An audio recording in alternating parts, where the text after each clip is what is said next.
Hello, CSC 120 class, and welcome to my theory module conversation piece. Here I implemented a program that lets you explore different bases and some numerical operations within those numerical bases. Starting up the program, we could see we have a nice little welcome message. Fun with Numbers is the name of the program, so it reads, welcome to Fun with Nums. This program allows users to convert numbers between different bases, such as base 10 and base 16. Additionally, you can add and subtract numbers of any base in this program. This program has a base range of 2 up to 62, which includes all digits, letters, both capital and lowercase. I did not get to implement this tutorial mode. Hopefully that will come in the near future. But as you can see, here's all our operations.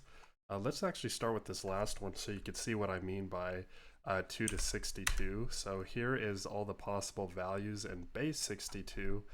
And if we look, we could see the base 10 value in the left of each pair and the respective value in base 62. We have a tip down here that says add 1 to the value to get the respective base that value shows up in for the first time. So A's value is 10, as we could see here, but A doesn't show up until base 11, which we know because A is not part of base 10. So let's continue, and let's start with trying to convert a number from one base to another. So let's convert from base 2 to base 10, a common thing we like to do in computer science. Since this is the C programming language, I have to pre-allocate the amount of place values I'm going to have in the number I'm submitting. And let's convert what we would hope would be 5 in base 2. So we could see 101 in base 2 is equal to 5 in base 10. So that's pretty nice.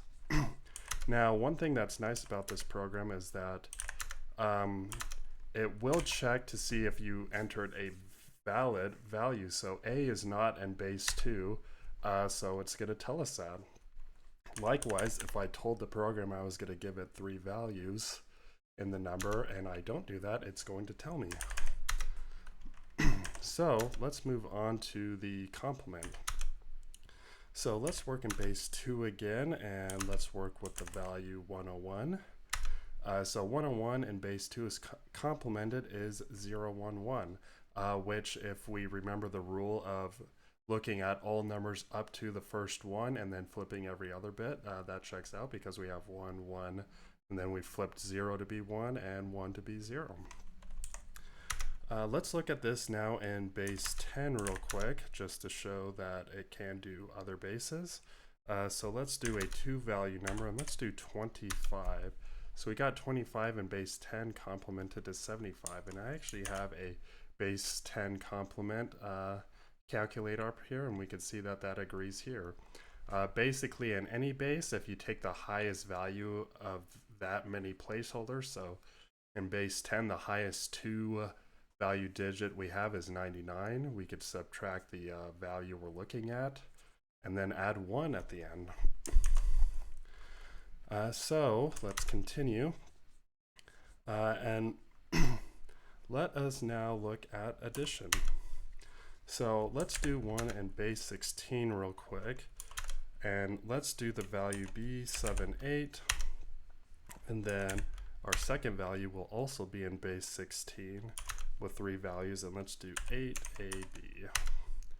And let's return the answer in base 16. So up here we have kind of some redundant information, and that's because we're just doing addition in the same bases.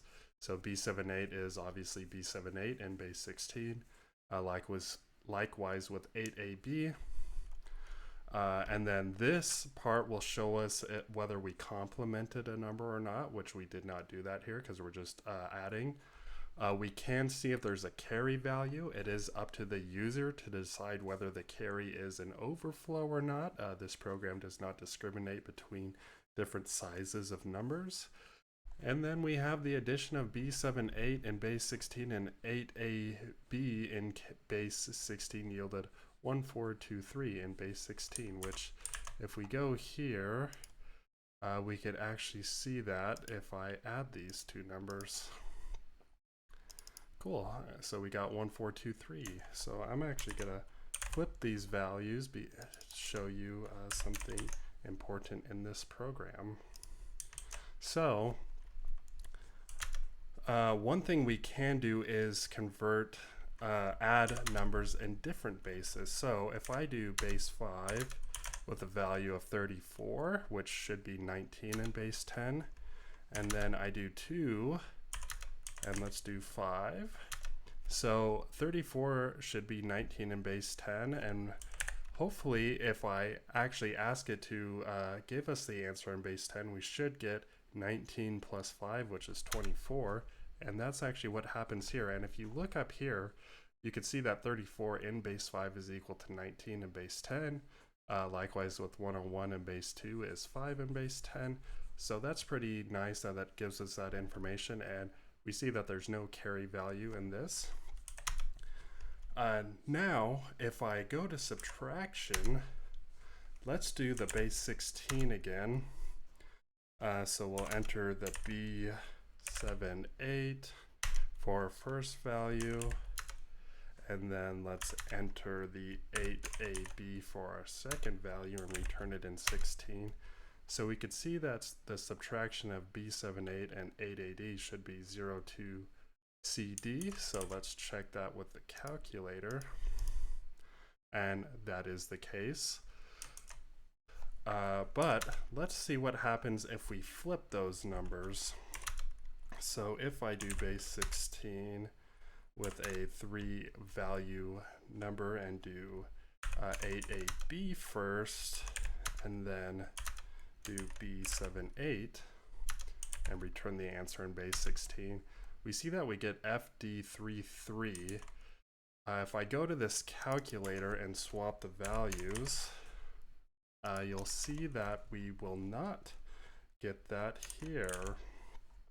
And that's because in this calculator, it gives us the negative version, which that's how we would expect it to work in regular addition. 10 minus 3 is 7, but 3 minus 10 is negative 7. If I look here though in base 16's complement and actually add a 0 out front, because that's what the number we originally got was, we see that FD33 is the complement of 2CD. So the negative version of 2CD is FD33, which this program gives us. So what happened is they swapped the minuend and the subtrahend and got this value.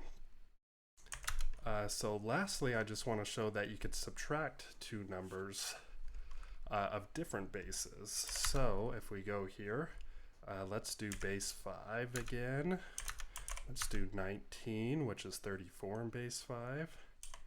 And then we'll do 2, we'll do 3 values, and we'll do 5 again. So 19 minus 5 should give us 14 in base 10.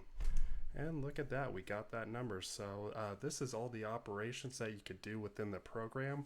You could obviously expand it to however many placeholders and base numbers you want within the given parameters. But yeah, thank you all so much for watching this video, and have a nice day.